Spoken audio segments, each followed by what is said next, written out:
আসসালামু আলাইকুম রহমতুল্লাহি বারকাতুম। বিশ্বের সকল মুসলমান ভাইদেরকে সালাম জানাই এবং বাংলাদেশের 95% মুসলমান আমার এবং রোহিঙ্গা আরকান ভাই বেরাদাররা আছেন, আমার ভিডিওটা শেয়ার করবেন। আর আমি ডক্টর ইউনূস স্যার, তিনি তামাম পৃথিবী মানুষের জানে যে এমন একটা আমাদের নেতা আছে যিনি হলো বাংলাদেশের ডক্টর ইউনূস স্যার। আমি ডক্টর ইউনূস স্যারকে আমি বলি, এ আতাউল্লাহ সাহেবকে আপনারা মুক্তভাবে তাকে খালাস করে দিবেন।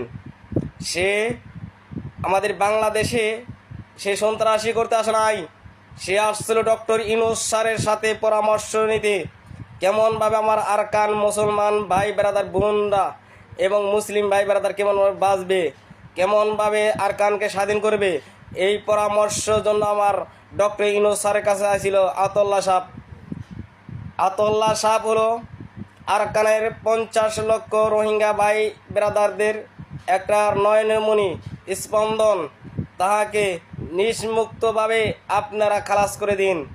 আর বাংলাদেশের আমি প্রত্যেকটা পুলিশ ভাই এবং র্যাব ভাই, যতগুলো সেনাবাহিনী ভাই বেরাদার আছেন মুসলিম এবং আপনারা আইনজীবীরা আছেন, তাহাকে অন্যায়ভাবে আপনারা নিয়ে রিমান্ডে দিতে পারেন না।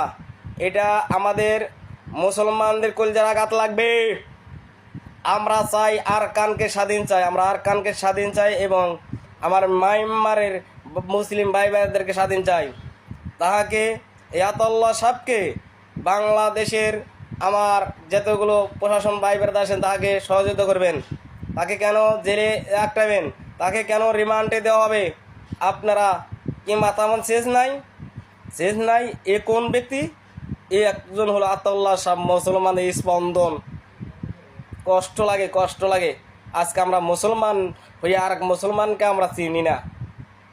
হায় আমরা মুসলমান রে, আমরা লা ইলাহা ইল্লাল্লাহ মুহাম্মদ রাসূলুল্লাহ কালেমা পড়ছি। আমরা এক আল্লাহকে মানি, নবীকে মানি না, কখনো না আমরা মানি না। যদি মানতাম আজকে আমার আতাউল্লাহ সাহেব কেন গ্রেফতার হলো? এই গ্রেফতার কেন হলো? আমরা আতাউল্লাহ সাহেবকে আপনারা যেইভাবে হোক তাকে মুক্ত করে দেওয়া হোক। সবাই ভালো থাকবেন, ভিডিও শেয়ার করবেন।